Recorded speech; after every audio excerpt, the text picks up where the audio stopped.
పెళ్ళైనా పండగైనా వేడుక ఏదైనా పట్టుచీరల ప్రత్యేక వేదిక వారాహి సిల్క్స్. నమస్తే, వెల్కమ్ టు సుమన్ టీవీ. నేను పద్మిని. ప్రస్తుతంతో పాటు ప్రముఖ ఆధ్యాత్మికవేత్త, సూర్య ఉపాసకులు, sun spiritual society founder Vikramaditya గారు మనతో పాటు ఉన్నారు. మాట్లాడదాం. నమస్కారం సార్. సూర్యోస్మి తల్లి. మనకున్నటువంటి ప్రతి మాసంలో కూడా అటు శుక్లపక్షంలోనూ ఇటు బహుళపక్షంలోనూ వచ్చేటటువంటి కొన్ని పర్వదినాలని చాలా చాలా విశేషంగా చెప్తుంటారు సార్. ఇన్ఫాక్ట్ అన్ని రోజులు పర్వదినాలే మనం చూసే దృక్కోణం బట్టి ఉంటుంది కదా. అయితే జ్యేష్ఠ మాసంలో పరమ పవిత్రమైనటువంటి రోజు వస్తుంది. అదే జ్యేష్ఠ శుక్లపక్ష దశమి, దశపావహర దశమిగా జరుపుకునేటటువంటి అద్భుతమైనటువంటి రోజు. బాగుందమ్మా ఏదో పేరు కదా. దశ పాపహర దశమి అంటే పాపాలు, దశ అంటే రావణాసుడి 10 తలల అలానే ఇది కూడా కరెక్ట్. బాగా చెప్పారు. ఇతరుల స్త్రీని తీసుకొచ్చేయటం, వారితో సంగమించాలనుకోవటం, ఇది డెఫినెట్ గా ఈ దశ పాపాలలో ఒకటి ఖచ్చితంగా ఉంటుంది కదా. అంటే పాపాలు ఎన్ని రకాలమ్మా? 10 రకాలు. దాన్ని మూడు భాగాలుగా విడదీయాలి. అందులో మొదటిది కాయిక పాపం, అంటే శరీరంతో చేసేటువంటి పాపం. ఇంకొకటి వాచిక పాపం, మాటతోటి. ఇంకొకటి మానసికం, బుద్ధితో చేసేటువంటి. ఇవి 3. కాయిక పాపం అనేది 3 రకాలుగా ఉంటుందంట. అది హింస, ఇప్పుడు బాగా ఎక్కువైపోయింది హింస, చాలా దారుణంగా ఉంది.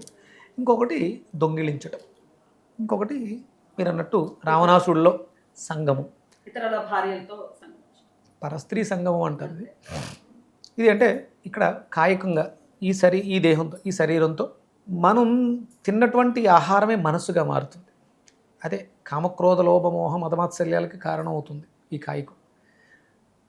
అందుకనే నేను వెజిటేబుల్ థెరపీ, ఈ కాయానికి కాయగూరలతో అద్భుతమైనటువంటి వైద్యం అని వచ్చింది. ఈ పాపాలు అంటే 10 రకాలుగా అద్భుతమైనటువంటి, అంటే మీరు ఈ జ్యేష్ఠ మాసములో వచ్చినటువంటి శుక్లపక్ష దశమి చాలా పర్వదినాలు ఉన్నాయి. శుక్లపక్షంలో చాలా పర్వదినాలు ఉన్నాయి. ఈ జ్యేష్ఠ మాసం అంటే సహజంగా మిథునాన్ని తీసుకుంటాం అంటే బుధుడు బుద్ధికారకుడు. అందుకని ఇవన్నీ వచ్చినాయి. ఎట్లా తీసుకుంటారు సార్? సూర్య సంచారం మిథునంలో ఉండటం అదేనా బేస్? అంతే, సూర్య సంచారం మిథునంలో ఉండటం అంటే అధిక జ్యేష్ఠ మాసం అను, కానీ ఆ సంచారం మీద ఆధారపడి మనకి మాసాలు, ఋతువులు ఆయన అనుసరించే వచ్చినవి. అంతే అంతే సూర్య యొక్క సంచారమే మన జాతక స్థితి. అంటే మనం ఇక్కడ చాంద్రమానం వాడతాం, అటు సైడ్ నార్త్ అంతా సౌరమానాన్ని ప్రమాణంగా తీసుకుంటాం. ఏదైతేనే ఉంది, సూర్యుడు ఉచ్చస్థితి నుంచి, అంటే మనం ఉగాది దగ్గర నుంచి సంవత్సరం ప్రారంభమైంది, ఆయన అలా నడుస్తూ వృషభం అయినప్పుడు మిథునంలో సంచారం చేస్తూ ఉన్నాడు. ఆ మిథున సంక్రాంతి తర్వాత చేసుకునేటువంటి పర్వదినాలు ఇవన్నీ కూడా అద్భుతమైనటువంటి అవకాశం. మరి ఏం చేద్దాం? దశపాపహారం, దశపాపహార దశమి అంటే మనం చేసుకున్నటువంటి పాపాలే మనల్ని కట్టి కొడుతూ ఉంటాయి 100%. అది ఒక్కొక్కసారి మానసికంగా దొల్లేస్తూ ఉంటుంది కూడా. మనసుకి అట్లా అలవాటు పడిపోయి ఉండడం, లేకపోతే ఎన్నో జన్మల నుంచి వస్తున్నటువంటి బ్యాగేజ్ ఒకసారిగా పోవాలంటే కష్టం కదా. అయితే పాప ప్రక్షాళన చేసుకోవడానికి కూడా మన ధర్మం ఒక రోజు ఇచ్చింది. ఏమి వైభవం సార్, ఎక్కడుంది సార్ ఈ అద్భుతం? సార్ ఇందులో ఉంది. అదే అంటే ధర్మం సనాతన ధర్మం, సనాతనంగా ఉన్నటువంటి ధర్మం. రేపు రాబోయే రోజులలో ఇది ఇలా ఉండబోతుంది కాబట్టి దీని అలైన్మెంట్ ఇలా చేసి పెట్టేశాడు భగవంతుడు. అంటే చాలామంది తనని వాళ్ళు నిందించుకుంటూ ఉంటారు. దేవుడు ఏదన్నా మేలు చేస్తే నేను గొప్ప బాగా చేశాను, దేవుడు నాకే ఎందుకు ఇలాంటి ఇచ్చాడు, ఇలాంటి మాటలే మాట్లాడుతూ ఉంటాం.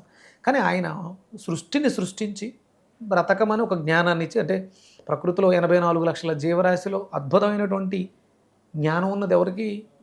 మనిషి ఒక్కడికే. అంటే వే ఆఫ్ లైఫ్ చేసుకునే కర్మల ప్రకారం మనకు వచ్చినటువంటి ఈ జీవితంలో మనం చేసే కర్మలు కూడా ఉంటాయి. అందుకని ప్రతి కర్మకి కూడా అద్భుతమైనటువంటి ఫలితం ఉంటుంది. ఈ కాయక కర్మ ఏదైతే శరీరంతో, ఈ కాయంతో చేసినటువంటి మానసికంగా, వాచకంగా, మాటలతో అది అంటే కాయకం కన్నా మానసికంగా చేసేది ఇంకా దారుణం. దానికి అల్టిమేట్ లిమిట్ ఏమి ఉండదు ఇంకా అసలు. దానికి ఎక్కడికైనా వెళ్ళిపోతుంది. అందుకని దాన్ని శుద్ధి చేయడం అనేది చాలా ఇంపార్టెంట్. అందుకనే ఈ మానవుడు, ఈ మనిషి ఈ దేహంతో చేసేటువంటి కర్మల ప్రక్షాళన చేయడం కోసమేనేమో ఈ నెలలోనే ఈ మాసంలోనే ఎవరు పుట్టారమ్మా, ఎవరు అవతారం ఇచ్చారు? భగీరథుడు ఎవరి గురించి అదే భగీరథుడేగా? చెయ్యగలిగింది, శుద్ధి చేయగలిగింది ఎవరు ఇంకా? ఈ పాప గంగమ్మ. వచ్చారు ఈ దశమి నాడే. దశపాప దశమి నాడే మన కర్మల్ని ప్రక్షాళన చేయడం కోసం వారణాసిలో మన కోసం ఎదురు చూస్తూ ఉంది కదా గంగమ్మ. రండి నాయనలారా, బిడ్డలారా, మీరు తెలుసో తెలియకో ఏ రకంగా మీరు పాపాలు చేసినా వాటిలన్నిటిని నేను నా పతి కలిసి మిమ్మల్ని ప్రక్షాళన చేస్తాం అని చెప్తూ ఉంటుంది కరెక్ట్ గంగమ్మ. కానీ మరి కాశీ వెళ్ళలేకపోతున్నాం అంటే వెళ్ళాలి, ఖచ్చితంగా వెళ్ళే ఇబ్బంది ఉందనుకోండి, వెళ్ళే పరిస్థితులు లేవు. ఒక మంచి రాగి బింది, శుభ్రంగా చింతపండు పెట్టుతోని రాగి బింది తీసుకుని దాంట్లో జలాన్ని పట్టండి. అంటే జలానికి అద్భుతమైనటువంటి శక్తి ఉంది. ఎందులో ఉంటే దాంట్లో అమరిపోతుంది, ఆ రూపాన్ని సంతరించుకుంటుంది. పాత్రను బట్టి దాంట్లో ఉన్నటువంటి స్వభావాన్ని మార్చేసుకుంటూ ఉంటుంది. గంగమ్మకు ఉన్నటువంటి లక్షణం ఆపహ అంటారు జలాన్ని. ఆపహ అంటే ఇప్పుడు మేము మంత్ర పదవిచ్ఛేదనం చేసి అర్థం విశ్లేషణ చేస్తున్నాం. ఇప్పుడు ఎగ్జామ్స్ జరుగుతున్నాయి మాకు. దాంట్లో డిఎన్ఏలు దీర్ఘకాలికంగా వంశపారంపర్యంగా ఉన్నటువంటి దోషాలకి ఇదొక ఔషధం, ఇదొక మందుగా పనిచేస్తుందని వస్తున్న అర్థాలు. మనకు పొద్దుటే సూర్య నమస్కారాల్లో ఆపోహిష్టామయో భవః తాన ఊర్జే దదాతన మహేరణాయ చక్షసే యోవ శివ తమోరస తస్య భాజయతే హనః ఉసతీరవ మాతర. అంటే ఈ జలాలు నన్ను శుద్ధి చేయగాక అని చెప్పేసి అద్భుతమైనటువంటి మంత్రాలు. ఆ రాగి బిందెని శుభ్రంగా కడుక్కుని దానికి కొంచెం పసుపు రాసి, గంగమ్మ కదా అక్కడికి మనం పిలుస్తున్నాం. కాశీలో ఉన్నటువంటి శక్తి, దైవశక్తి భగీరథ ప్రయత్నం ద్వారా ఇప్పుడు ఆ గంగమ్మని ఇక్కడ మన ఇంట్లో మాకు ఒక రాగి బిందులోకి ఆవాహన చేస్తున్నాం. అందుకని ఆ భక్తి శ్రద్ధలు అక్కడ కనిపించాలి, భగీరథ ప్రయత్నమే చేయాలి. రాగి బిందెను శుభ్రంగా కడిగి దానికి కొంచెం పసుపు రాసి బొట్టు పెట్టి దాంట్లోకి శుద్ధ జలాన్ని నింపి చేతులు రెండు దాని మీద ఉంచి అమ్మని ఆవాహన చేయాలి. గంగే చేమునే చేవ నర్మదా సింధు కావేరి జలేస్మిన్ సన్నిధం కురు అని అమ్మని ఆవాహన చేసుకుని దాంట్లో కొంచెం పసుపు, వీలైతే సుగంధ ద్రవ్యాలు ఉంటే ఈ గులాబీ వాటర్ ఉంటుంది కదా, ఇలాంటివి వేసి పక్కన పెట్టేయండి. ఎప్పుడు నవమి రోజు, దశమి రోజు ఉదయం ఈ నీరు శక్తివంతంగా మారి అమ్మ చాలా బాగుంటుందమ్మా. మీరు ఎప్పుడు అప్పటికప్పుడు మనం స్నానం చేసే మీరు చూసుంటారు, ముందు రోజు పట్టిన నీళ్లు చల్లగా ఉంటాయి. అంటే ఒక శక్తి దాంట్లో ప్రవేశిస్తుంటుంది, సహజంగా జలానికి ఉన్నటువంటి శక్తి. ప్రాణిక్ హీలింగ్ ఒక ప్రక్రియ ఉంటుంది. జలాన్ని శక్తివంతం చేయడానికి కొన్ని వందల సార్లు కర్రతో తిప్పితే సుడులుగా తిరుగుతూ ఉంటుంది. కాస్మిక్ ఎనర్జీ అందులోకి వెళ్ళిపోతుంది. మళ్ళీ రివర్స్ తిప్పితే దాంట్లో ఎవాపరేట్ అయి ఉంటుంది. ఎనర్జైజ్డ్ వాటర్, సాధారణంగా ఉన్న వాటర్ కన్నా అద్భుతమైనటువంటి ఎనర్జైజ్డ్ వాటర్. ఇంత అద్భుతమైనటువంటి శక్తి గంగమ్మే వారణాసి నుంచి వచ్చి మన ఇంట్లో మనం పిలిచిన చోట రాగి బిందులో కొలువై ఉంది. మనం పూజ చేసేటప్పుడు కలశం పెట్టి కలశం మీద చేయబెడితే దేవతను తీసుకొచ్చి కూర్చోబెడుతున్నాం కదా. అంటే దైవానికి శక్తి రూపంగా ఆవాహన చేస్తే పిలిస్తే వచ్చి కూర్చునేటువంటి అద్భుతమైనటువంటి సుహృదయం ఇక్కడ మాత్రమే, మన ధర్మంలో మాత్రమే.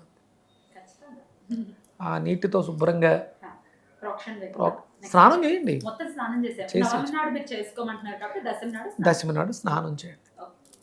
గంగాజలం మన ఇంటికి వచ్చింది, గంగమ్మే మన కోరికను మన్నించి మన ఇంటికి వచ్చింది. గంగా వాటర్ ని ఎప్పుడైనా అటు పక్క వెళ్ళినప్పుడు తెచ్చుకోవడం, లేకపోతే ఎవరైనా ఇచ్చిన నీళ్లు ఉంటాయి ఇందులో కలిపితే ఇంకా మంచిది కదా.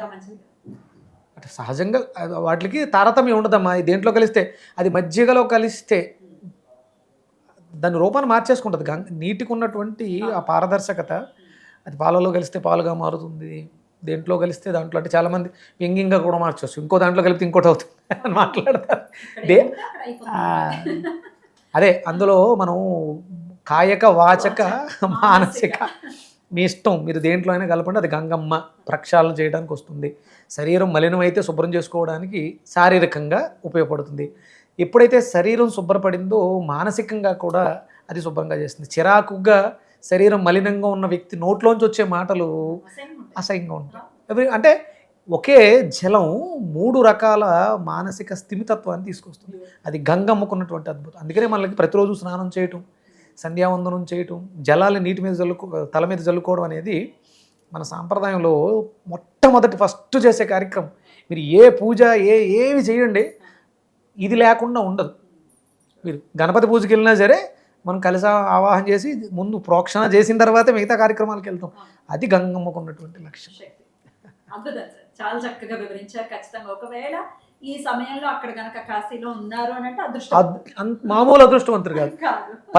10 జన్మల పాపాలను కూడా ప్రక్షాళన చేసుకోండి. అంటే గంగలో ములిగేస్తే పాపాలు పోతాయంటే సంకల్ప శక్తితో, ఒక అద్భుతమైన సంకల్పం ఉంది, సంకల్ప శక్తితో సంకల్పయుక్తంగా చేస్తే ఇక చాలు. తెలియక చేసిన పాపాలు పోతాయి, మళ్ళీ తెలిసి పోతాయి అనుకుని ఇలాంటివి పెట్టుకోకండి. సంవత్సరానికి ఒకసారి వచ్చేస్తాం కదండి, సంవత్సరం కూడా మనం చేసేస్తాం. మళ్ళీ దశపాప అంటే మనకి తెలియకుండా కొన్ని జరుగుతుంటాయి, వాటి కోసం కావాలని పని కట్టుకుని చేస్తే అయిపోవు, అవి కట్టు కుడిపేస్తాయి. సంకల్ప శ్లోకం: దశపాప హరే దేవి దశామ్యాం పాపనాశిని మమ పాపం వినాశాయ ప్రసీద పరమేశ్వరి. ఈ మంత్రాన్ని సంకల్పం చేసుకుని స్నానం చేయండి. స్నానానికి ముందు ఈ సంకల్పం చెప్పుకోవచ్చు అంతేనా? అంతేనమ్మా. అద్భుతం సార్, చాలా బ్యూటిఫుల్ గా ఎక్స్ప్లెయిన్ చేశారు. వచ్చేటటువంటి ఈ పర్వదినాన్ని మన వాళ్ళందరూ కూడా ఖచ్చితంగా వినియోగించుకోవాలనే సందర్భంగా మనవి చేస్తూ చెప్పినందుకు కృతజ్ఞతలు సార్. నమస్తే. సూర్యోస్మితల్లి.